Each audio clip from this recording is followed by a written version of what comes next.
This video is brought to you by Alpine Academy, subject English, class 9, Sindh Textbook Board, Jamshoro. English Book 1 for Class 9, Sindh Textbook Board. Unit 1 का Unit 1.3 Language Practice. Alpine Academy provides online tuition for all subjects of class 9, metric, first year and inter. Please contact us on this WhatsApp number. Language Practice. Rules of Conditional Sentences. Conditional sentences आपने पहले भी पढ़े होंगे और इस unit में भी conditional sentences को एक्सप्लेन किया गया है, उनके स्ट्रक्चर को और उसके यूजेज को. ठीक है, तो इसमें दो क्लॉजेस को ज्वाइन किया जाता है, लाइक एक इफ़ की क्लॉज है और साथ में पास, सिंपल पास या पास कंटिन्यूस टेंस ज्वाइन होता है. अब ये कौन सी सिचुएशन होती है? ये इमेजिनरी सिचुएशन होती है, लाइक अनरियल, जिसको हम सपोज कर रहे होते हैं कि अगर ऐसा होता तो ऐसा हो जाता, या अगर ऐसा उसने ऐसा किया होता तो फिर ऐसा नहीं होता.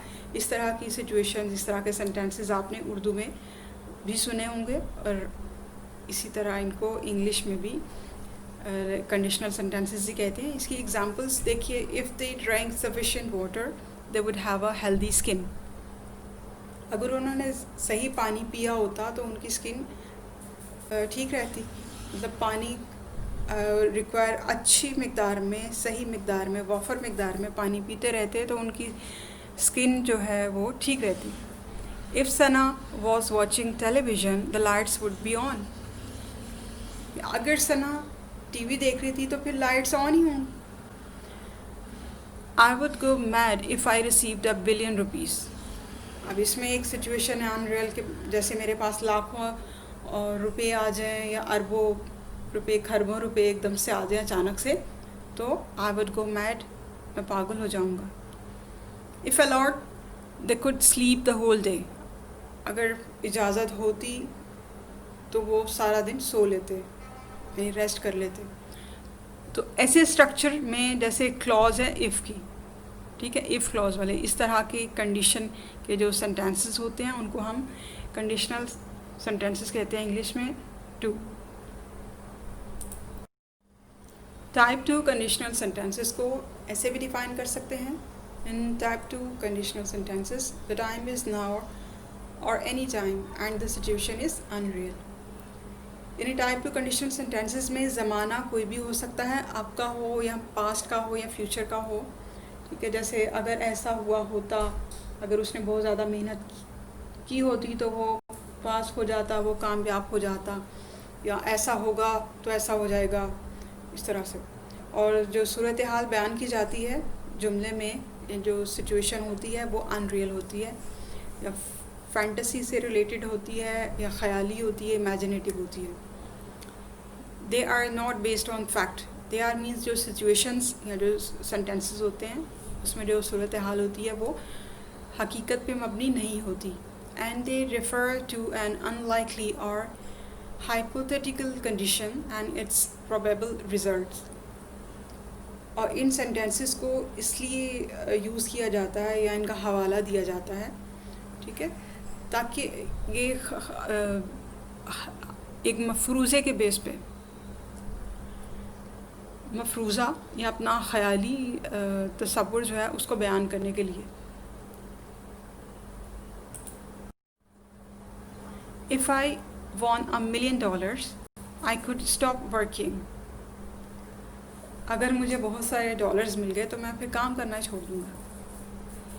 If I had more free time, I could travel around the world. अगर मेरे पास बहुत फुर्सत हो तो मैं पूरी दुनिया का टूर कर सकता हूँ या पूरी दुनिया का सफ़र कर सकता हूँ, या कर सकूँ. अगर मेरे पास टाइम हो तो मैं करूँगा. ठीक है, तो इनको समझने की कोशिश करें कि ये अनरियल सिचुएशन को डिस्क्राइब करते हैं ये सेंटेंसेस, और इनका स्ट्रक्चर ऐसे होता है. अब ग्रामर को इजीली अंडरस्टैंड करने के लिए तरीका क्या होता है कि प्रैक्टिस करें आप, मोर एंड मोर प्रैक्टिस. जैसे ब्लैंक्स फिल करना, या फिर पंक्चुएशन मिस्टेक्स कहीं से पैसेज से निकालना, ठीक है, या फिर ऑब्जेक्टिव स्टाइल में MCQs वाले टेस्ट होते हैं, ऑनलाइन टेस्ट होते हैं, उनको प्रैक्टिस में लाना, उनको सॉल्व करना, वो अटेम्प्ट करना।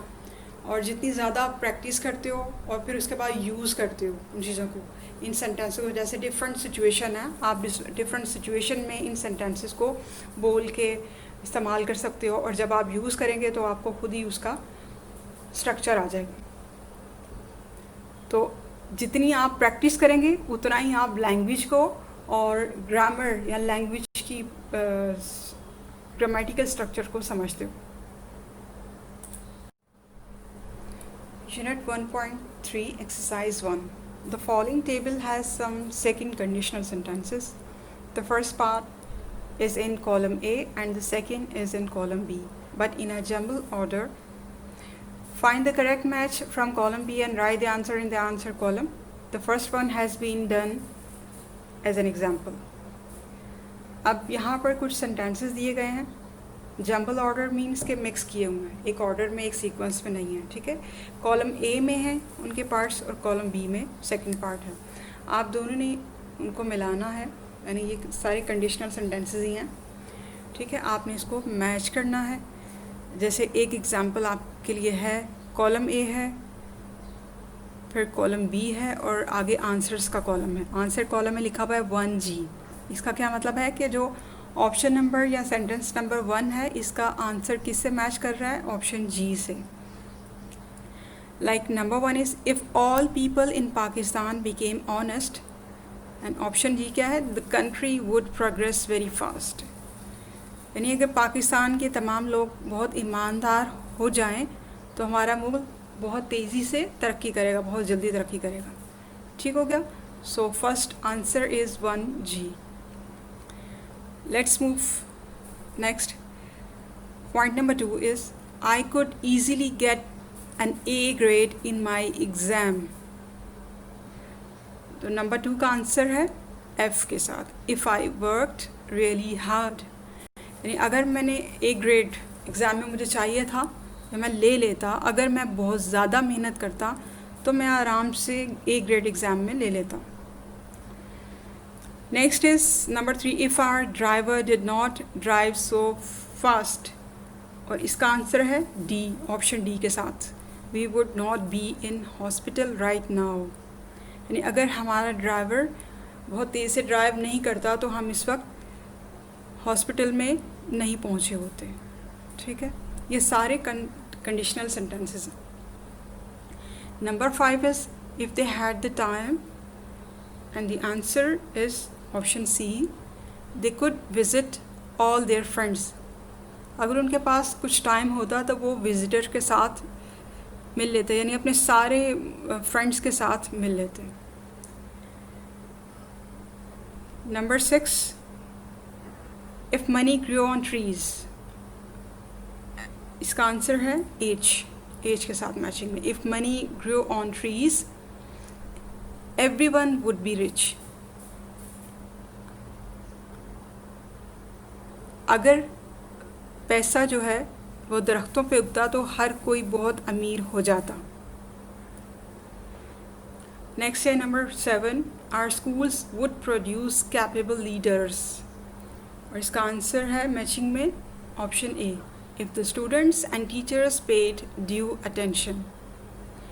यानी हमारे स्कूल जो है वो बहुत कामयाब और काबिल लीडर बना सकते हैं अगर हमारे तलबा और हमारे असातिज़ा कराम बहुत ज़्यादा ईमानदारी से तवज्जो दें इस मामले पे, यानी दोनों अपना रोल प्ले करें। Point number 8 is her idea would be accepted. The answer matching is option E, if she presented it well.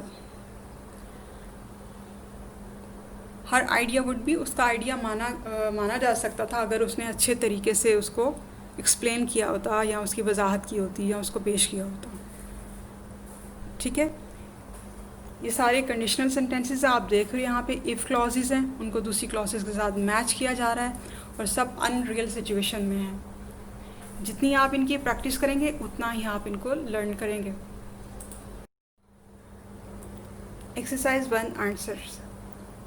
1 G, number 2 F, number 3 D, number 4 B, number 5 C, number 6 H, number 7 A, number 8 E.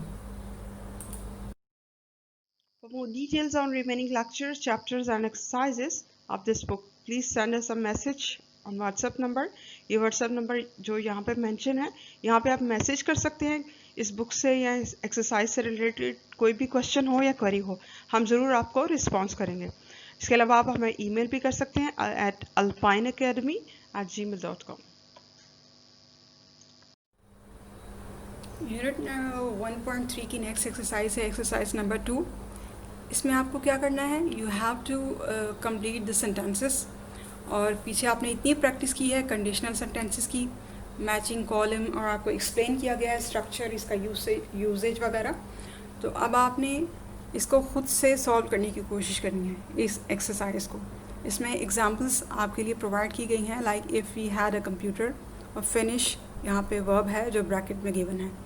तो आप इससे sentence conditional sentence बनाएंगे, like if we had a computer we could finish this work quickly, या फिर if we had a computer we could finish some more information. ठीक है, इस तरह नेक्स्ट एग्जांपल भी आपको दी गई है, we might see a bear. तो इसमें आपने यूज़ करना है गो वर्ब को यूज़ करते हुए सेंटेंस कंप्लीट बनाना है। तो दो स्टाइल से उन्होंने सेंटेंस दिया हुआ है, we might see a bear if we went further in the woods. हो सकता है हम बेयर को ढूंढ लेते या देख लेते अगर हम कुछ आगे तक चले जाते, फॉरेस्ट में गए थे, जंगल में यहाँ।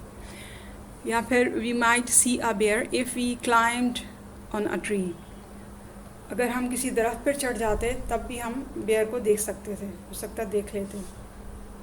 इस तरीके से आपने सेंटेंसेस मेक करने हैं, सेंटेंसेस बनाने हैं और इसकी प्रैक्टिस करनी है कंडीशनल सेंटेंसेस स्ट्रक्चर्स की।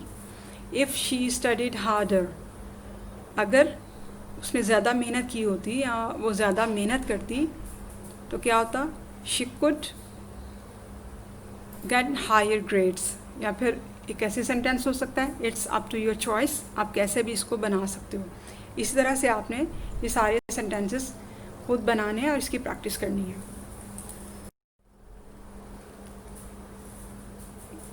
स्टूडेंट्स, ये लैंग्वेज प्रैक्टिस के लिए इन्हीं कंडीशनल सेंटेंसेस के स्ट्रक्चर को यूज़ करते हुए मज़ीद आपको एक एक्सरसाइज प्रोवाइड की गई है बुक में। इसमें डायलॉग टाइप एक एक्टिविटी है, लाइक 2 कैरेक्टर हैं, इनके डायलॉग्स हैं यहाँ पर नरेटेड हैं, कासिम एंड जाहिद।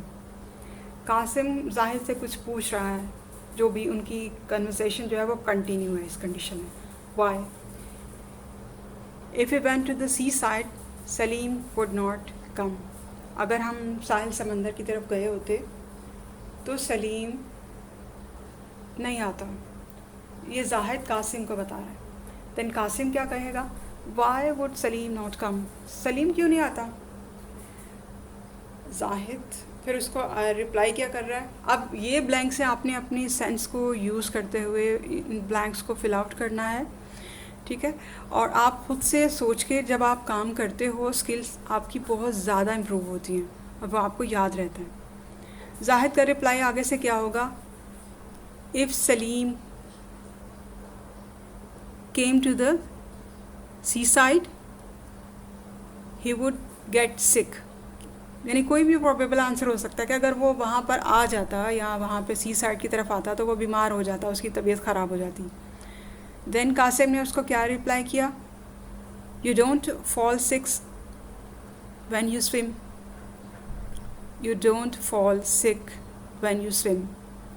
तो जब तुम स्विमिंग करते हो तो तुम बीमार नहीं हो जाते, तुम बीमार नहीं पड़ते, तुम्हें कुछ नहीं होता। तो जाहिद ने क्या आगे से उसको जस्टिफिकेशन दी है, सलीम्स हार्ट इज़ वीक, मतलब सलीम जो है वो इतना ब्रेव नहीं है, उसका दिल छोटा है, तो वो उसको जस्टिफाई कर रहा है, ठीक है। अब आपने इसी तरीके से इसको फिल आउट करना है और सब ब्लैंक्स को आप अपने माइंड से सोचिए कि क्या आंसर्स जो है रीज़नेबल या सूटेबल आंसर्स हो सकते हैं।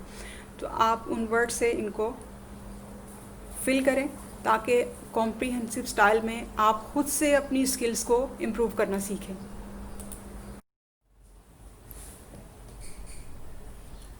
Next topic is punctuation. Punctuation क्या होती है? Punctuation are marks used in printing and writing to separate sentences and clauses and to help make the meaning of sentences more clear. ठीक है, punctuation वो marks वगैरह हैं जो राइटिंग को कॉम्प्रिहेंड बनाते हैं, यानी जिसकी मदद से हम राइटिंग या सेंटेंसेस क्या कहना चाह रहे हैं, ठीक है, उनकी जो केमिस्ट्री है उसको हम अंडरस्टैंड कर पाते हैं. Commerce, periods and question marks are example of punctuation. ठीक है, मतलब हम कॉमर्स पुट करते हैं, इसमें गैपिंग आता है वर्ड में, क्वेश्चन मार्क पुट करते हैं कहीं पर, फुल स्टॉप लगाते हैं, ये सब क्या है? पंक्चुएशन की एग्जाम्पल्स हैं.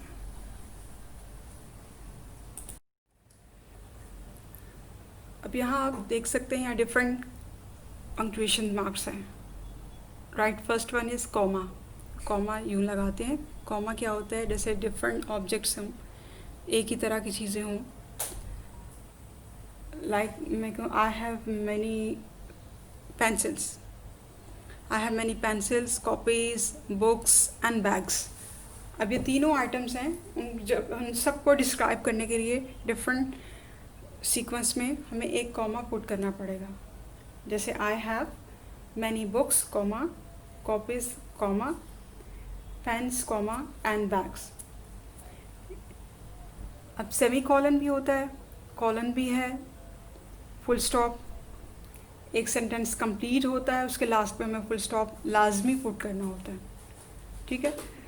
फिर एक्सक्लेमेशन मार्क है. एक्सक्लेमेशन मार्क किस लिए होता है? एक्सप्रेस करने के लिए, अपनी फीलिंग्स को एक्सप्रेस करने के लिए. जहाँ पे भी ये मार्क हो मीन्स कि हम अपनी जॉयस या फिर पथेटिक फीलिंग को, परेशानी के इजहार को, या सरप्राइजिंग फीलिंग को, खुशी की फीलिंग को एक्सप्रेस कर रहे होते हैं. तो एक्सक्लेमेशन मार्क इसको बोलते हैं. ये क्वेश्चन मार्क है. नेक्स्ट वन जो हर क्वेश्चन के लास्ट पे आता है इंट्रोगेटिव स्ट्रक्चर के साथ. ठीक है. अपॉस्ट्रॉफी है, inverted commas, double inverted commas, hyphen, dash, stroke और स्लैश है, ऑप्शन देने के लिए होती है. फिर इसमें ब्रैकेट्स हैं, राउंड ब्रैकेट्स हैं, स्क्वायर ब्रैकेट्स हैं. अब ये सारी की सारी डिफरेंट टाइप ऑफ पंक्चुएशन हैं, लेकिन इन सब को माइंड में रखना और इनको यूज़ करना ये प्रैक्टिस पे डिपेंड करता है.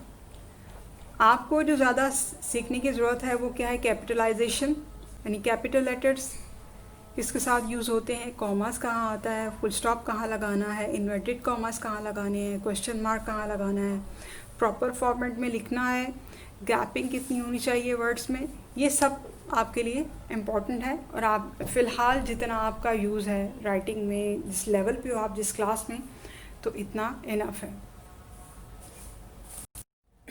कॉमनली यूज्ड पंक्चुएशंस क्या होती हैं? जैसे फुल स्टॉप है. किसी भी सेंटेंस को कंप्लीट जब हम लिखते हैं, जब सेंटेंस कंप्लीट हो जाता है तो लास्ट पे फुल स्टॉप ज़रूर मेंशन किया जाता है.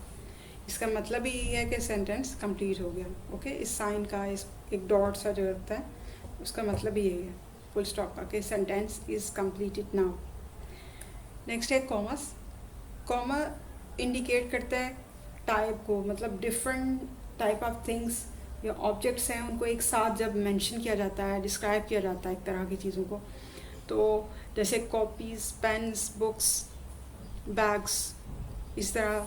अगर वेजिटेबल्स, फ्रूट्स एंड ग्रॉसरी, तो एक रैंक की, एक कैटेगरी की मुख्तलिफ चीज़ों को एक साथ डिस्क्राइब किया जाता है जब, तो हर चीज़ के साथ एक कॉमा लगा दिया जाता है. नेक्स्ट है कैपिटलाइजेशन. कैपिटलाइजेशन क्या है? कि हर सेंटेंस का फर्स्ट लेटर हमेशा कैपिटलाइज होता है. ठीक है. कभी भी आप सेंटेंस स्टार्ट करें तो स्टार्टिंग में जो वर्ड होता है उसका फर्स्ट लेटर हमेशा कैपिटल आएगा. इसके अलावा प्रॉपर नाउन अगर सेंटेंस में कहीं भी आ रहा है, यानी पर्सन्स और प्लेसेस के जो नेम होते हैं, स्पेसिफिक नेम्स, वो भी कैपिटलाइज होते हैं, वो चाहे सेंटेंस के अंदर ही हों. तो कैपिटलाइजेशन का भी बहुत ख्याल रखा जाता है पंक्चुएशन में. नेक्स्ट है क्वेश्चन मार्क. अगर हम क्वेश्चन कंपोज कर रहे हैं, क्वेश्चन बना रहे हैं, इंट्रोगेटिव स्ट्रक्चर है, तो इसके साथ क्वेश्चन मार्क लास्ट पे लगाना बहुत ज़रूरी है। यहाँ पे फुल स्टॉप नहीं आएगा, बल्कि क्वेश्चन के साथ क्या ऐड होगा, अ क्वेश्चन मार्क। नेक्स्ट है इन्वर्टेड कॉमर्स। इन्वर्टेड कॉमर्स क्या होते हैं, किसी स्पेसिफिक चीज़ को प्रोमिनेंट करने के लिए राइटिंग में हम इन्वर्टेड कॉमर्स का यूज़ करते हैं। ठीक है, इसमें सिंगल कॉमर्स भी होते हैं, डबल भी होते हैं। जैसे राइटर का नाम है, बुक का नाम है, ठीक है, और किसी और स्पेशल चीज़ को, कभी स्पेशल फ्रेज़ को हाईलाइट करना होता है, ठीक है, उसको सिंगल में कर सकते हैं। जब प्रॉपर नेम्स हैं उनको हम डबल में कर सकते हैं।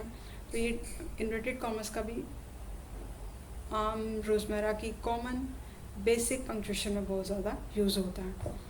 आप मोस्टली इन्हीं चीज़ों को यूज़ करेंगे। इसके अलावा एक्सक्लेमेशन मार्क्स हैं, हाइफन है, कॉलन है, सेमी कॉलन है। तो ये डिपेंड करता है कि जितनी ज़्यादा आप प्रैक्टिस करें और फिर आप रीड कर रहे होते हो टेक्स्ट डिफरेंट बुक से, तो आप फोकस करते जाया करें किसी भी एक चीज़ को माइंड में रखते हुए कि कहाँ कहाँ कौन कौन सी पंक्चुएशन यूज़ हुई है।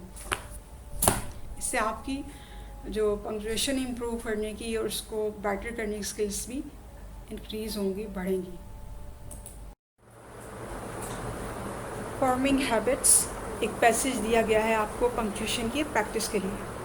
सो हम आपको एक्सप्लेन कर देते हैं कि एक्चुअल इसको पैसेज को कैसे समझना है। पहले आप इसको समझेंगे, कॉम्प्रीहेंड करेंगे, इसके बाद आप इसमें करेक्शंस करेंगे। How long does it take to form a habit? एक आदत बनने में कितना टाइम रिक्वायर होता है, कितना वक्त दरकार होता है, कितना वक्त लगता है एक नई आदत बनने में? तो ये पूछा गया है, ये सवाल टाइप है, तो मीन्स कि ये क्वेश्चन होगा। क्वेश्चन मार्क यहाँ पे आप पुट करोगे और फर्स्ट लेटर कैपिटलाइज होगा। देन आप कोशिश करोगे इसमें से एक कंप्लीट सेंस वाले सेंटेंसेस को सेपरेट करने की। जहाँ पे आपको लगे कि सेंटेंस क्लोज हो रहा है वहाँ पे आप फुल स्टॉप लगा दो, फिर न्यू सेंटेंस स्टार्ट करो कैपिटल लेटर के साथ। जहाँ पे ज़रूरत है वहाँ क्वेश्चन मार्क अप्लाई करो, जहाँ पे ज़रूरत है वहाँ कॉमा और इन्वर्टेड कॉमर्स जो भी है। I looked for an answer the same way most people do nowadays. I asked Google. मैंने इस सवाल के बारे में सोचा और फिर वही किया जैसे बहुत सारे लोग आजकल कर रहे हैं। क्या कर रहे हैं, यानी गूगल से पूछते हैं, गूगल में सर्च करना, मतलब सर्च किया कि कितनी देर लगती है। The answer I got was 21 days. जवाब क्या मिला मुझे गूगल सर्च के 21 दिन लगते हैं। इट सेम्ड ऐसे लगा जैसे that if you repeat a behaviour every day for 21 days you can form a brand new habit. मतलब इस जवाब से थोड़ा इस तरह का इम्पैक्ट आया कि जैसे हम 21 दिन के लिए किसी ख़ास आदत की प्रैक्टिस कर रहे हैं, तो फिर वो हमारी जो हैबिट बन जाएगी, आदत बन जाएगी। Then I asked can one, फिर मैंने ये पूछा सवाल, मैंने मज़ीद सर्च ये किया, can any one change all types of behaviour in 21 days? क्या कोई अपना बिहेवियर 21 दिन में बदल सकता है, चेंज कर सकता है, और जस्ट सम टाइप्स या कदरे कुछ टाइप्स का? ठीक है। I was not able to find an answer, इसका मुझे कोई जवाब नहीं मिला। All I could find out was that, जो भी मैंने सर्च के थ्रू मालूम किया वो यही था that if it was exercise, smoking, writing a diary और टर्निंग कार्ट व्हील्स, अगर तो ये कुछ इस तरह का काम है कि जी स्मोकिंग करने की आदत है या फिर डायरी लिखने की आदत है, ठीक है, या फिर कार्ट व्हील्स को हैंडल करने की आदत है, कुछ भी है, you could do it 21 days। तो 21 दिन में इनकी प्रैक्टिस करने से आप कुछ आदत अपना ही सकते हो। The important thing was to maintain a chain of 21 days without breaking it. ज़्यादा बात यह कि इसको आप कर तो सकते हैं, लेकिन एक चेन को, एक तसलसल को बरकरार रखना 21 दिन के लिए, ये एक टास्क है मुश्किल। One psychologist, Mr. Mohan, decided to do some research to find out if all new habits could be formed in just 21 days. एक साइकोलॉजिस्ट है मिस्टर मोहन, उन्होंने फ़ैसला किया कि वो इस पर रिसर्च करें कि क्या वाकई 21 दिन में आदत जो है उसको अपनाया जा सकता है, किसी नई आदत को। About 100 people from Multan university participated in the research. तकरीबन 100 के करीब लोगों ने मुल्तान यूनिवर्सिटी से इसमें शिरकत की। मुल्तान यूनिवर्सिटी के स्टूडेंट होंगे या यूनिवर्सिटी एम्प्लॉयज़ जो भी उन्होंने इसमें पार्टिसिपेट किया रिसर्च में, they were asked to choose a behaviour.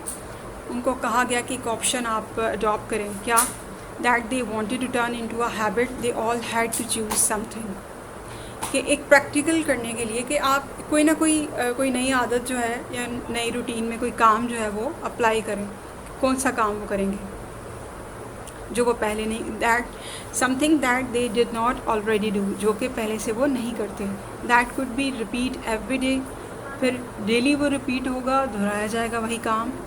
What do you think the result was? तो ऐसा करने से क्या होगा, मतलब इसको प्रैक्टिकली इम्प्लीमेंटेशन के थ्रू जो है वो जस्टिफाई किया गया, रिसर्च की गई इसके ऊपर कि अगर हम कोई नया काम, कोई भी चीज़ है, कोई नई आदत जो हम नहीं कर रहे रूटीन में, अगर हम कंटिन्यूसली 21 दिन तक मुसलसल करते हैं तो उसके बाद क्या वो हमारी आदत बन जाएगी। The results showed that on average it took 66 days. इसके रिज़ल्ट में, इसके नतीजे में ये सामने आया कि तकरीबन इसमें 66 दिन लगते हैं। एवरेज एनालिसिस निकाला गया until a habit was formed, जब तक एक आदत बन जाए, मतलब 21 नहीं 66 दिन जो प्रैक्टिकल इम्प्लीमेंटेशन के थ्रू सामने आया। However, this does not mean, ताहम इसका ये मतलब नहीं है that people were not able to form a new habit in 21 days, कि लोग 21 दिन में कोई नई आदत नहीं अपना सकते। मतलब कुछ लोग बहुत ज़्यादा अडॉप्टेड होते हैं न्यू स्टैमिना में अपने आप को ढालने के लिए, कुछ ज़्यादा ज़हीन होते हैं, कुछ फास्ट होते हैं, वो कर भी सकते हैं। लेकिन ये एक एवरेज फिगर है कि एवरेज फिगर क्या आया था 66 डेज़ का। According to the study findings, some habits could be formed in 21 days। फिर इसके ऊपर मज़ीद स्टडी की गई और कुछ मुतालियाती रिसर्चेस हैं, उनके मुताबिक यह कि 21 दिन में कुछ आदतें तो अपनाई जा सकती हैं, while some could take as long as 254 days or so। 21 days to form a habit is probably right as long as all you want to do is। अब यह है कि 254 दिन, इसमें ये भी रिसर्च है कि इसमें 254 दिन भी लग सकते हैं ज़्यादा से ज़्यादा, या 21 दिन, यानी ये एक एवरेज एनालिसिस उन्होंने निकाल दिया।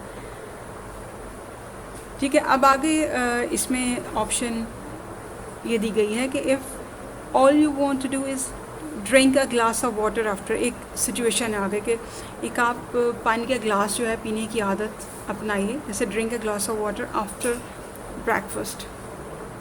ठीक है, नाश्ते के बाद एक गिलास पानी पीजिए और इसको अपनी रूटीन में लेकर आइए। फिर इसको देखिए कि कितना ये लॉन्गर होता है टाइम, इस आदत को अपनाने में आप कितना टाइम लेते हैं। Likely to take longer to become a really strong habit, and in case of change activities much longer, कि इससे ज़्यादा टाइम लगता है या कम लगता है। अब तकरीबन आप इस टेक्स्ट को समझ चुके हैं ऑलमोस्ट। अब आपने इसको रीड करना है 2 से 3 मरतबा, 2-3 टाइम्स आप इसको रीडिंग करें, देन आप इसको समझ सकेंगे and you will be able to separate the sentences and even questions. और सेंटेंसेस सेपरेट करने हैं तो कैपिटलाइजेशन करनी है, फिर फुल स्टॉप इसमें ऐड करनी है।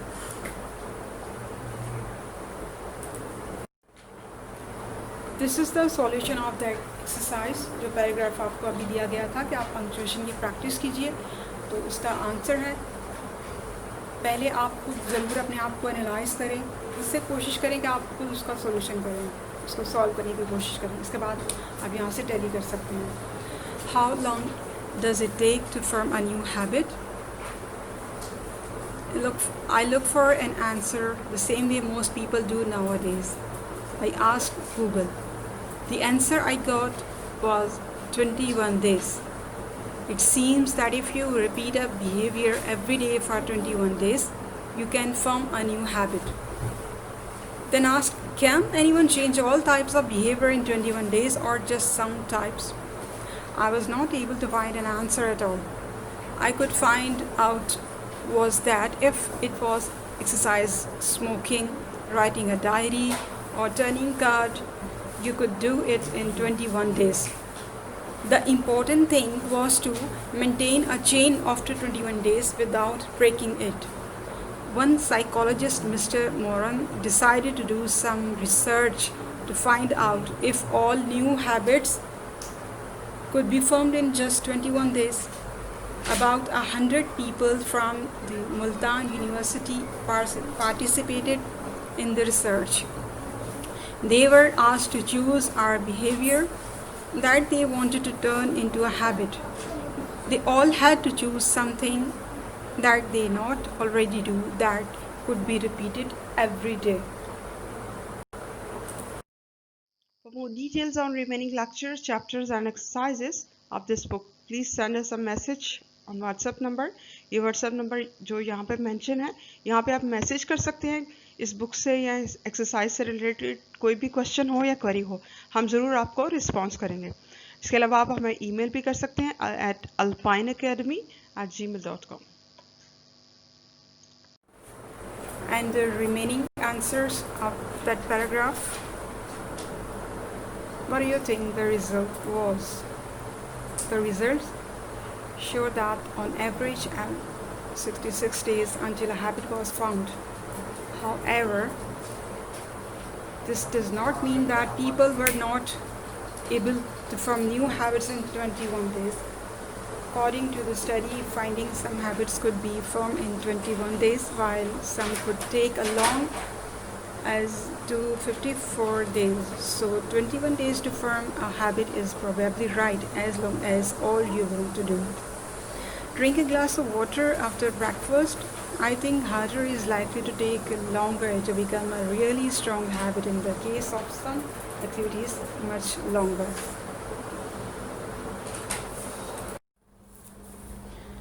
Revision punctuation. Exercise number 4. Work in pairs and correct the punctuation and capitalization in the following passage. Here are some tips on how to do it. आपको क्या करना है कि ग्रुप में काम करें, पंक्चुएशन और कैपिटलाइजेशन को करेक्ट करना है। ठीक है, आपके लिए टिप्स हैं यहाँ पर जिनको आप फॉलो कर सकते हैं। Step number 1 is read each paragraph and identify where each sentence is getting completed. ठीक है, अब पैराग्राफ को कॉम्प्रीहेंड करना है आपने। आइडेंटिफिकेशन यानी पहचानना, जानना है आपने। अब आपकी जो यहाँ पर टास्क है पंक्चुएशन से रिलेटेड, तो आपने पंक्चुएशन को टारगेट करते हुए इसको देखना है आपने। बुक में कहीं से भी एक पैराग्राफ लें, उसके हर वर्ड को रीड करें और पैराग्राफ रीड करते हुए हर चीज़ को नोटिस करते जाएं, किस किस चीज़ को, जहाँ जहाँ पे भी पंक्चुएशन यूज़ हुई है, कहाँ सेंटेंस कंप्लीट हुआ, फुल स्टॉप कहाँ पर आया, कैपिटल लेटर कहाँ से स्टार्ट हुआ। Okay, mark that part.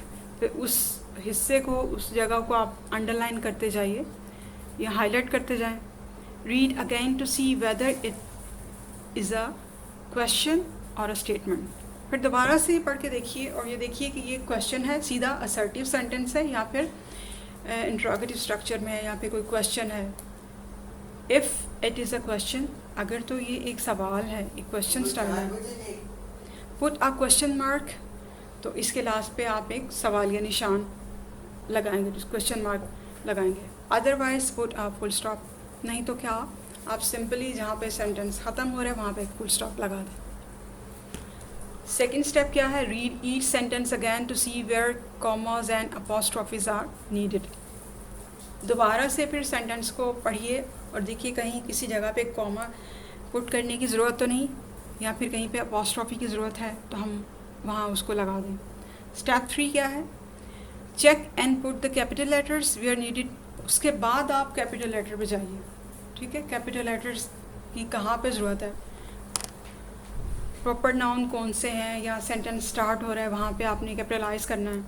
ठीक है, अगर कहीं पे मिसिंग है तो इसको करेक्ट करें। स्टेप 4 पे आप जाइए, read the whole passage again to check for your errors. ये भी ज़रूरी होता है, जब आप कंप्लीट कर चुके हो टास्क तो फिर आप अपने काम को रीचेक करें। रीचेक ज़रूर करना चाहिए। जैसे आप एग्ज़ाम अटैम्प्ट करते हो, कोई टेस्ट अटैम्प्ट करते हो तो लास्ट पे रीचेकिंग ज़रूर होनी चाहिए, क्योंकि बाज़ औक़ात रैंडमली हम मिस्टेक कर देते हैं, हम जल्दी में हमसे कुछ चीज़ मिस हो जाती है और रीचेकिंग में जब हम दोबारा से उसकी स्कैनिंग करते हैं तो फिर मालूम होने पर उसकी करेक्शन कर सकते हैं। तो आपने इन स्टेप्स में काम करना है, स्टेप्स में, ठीक है। और इससे आप अच्छा और बेहतर तरीके पे सीखेंगे। इस तरह की प्रैक्टिस करने के बाद फिर इंसान एक्सपर्ट हो जाता है।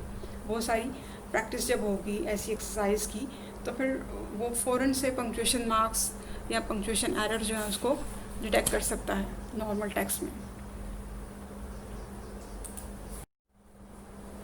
ये बहुत इंटरेस्टिंग सी टास्क है और वैसे इंस्ट्रक्टर के लिए है, यानी आपको कोई पढ़ा रहा है, कोई टीचर है, या आप अगर ग्रुप में स्टडी कर रहे हो तो कोई एक हेड है वो आपसे इस तरह से टेस्ट कंडक्ट कर सकता है। सेल्फ टेस्ट भी आप कंडक्ट कर सकते हो। तो इस टास्क में मेन यही चीज़ है कि आप किसी दूसरी बुक को लें, किसी और बुक को, ठीक है, उसमें से कोई पैराग्राफ, इंग्लिश पैराग्राफ सेलेक्ट करें, उसमें से आप फिर पॉइंट आउट करें, पॉइंट आउट करके देख लें कि कैपिटल लेटर्स और पंक्चुएशन मार्क्स कौन कौन से यूज़ हुए हैं, क्वेश्चन मार्क कहाँ कहाँ हैं, कैपिटलाइज वर्ड्स कौन से हैं, ठीक है। तो इन सारी चीज़ों को नोट करें।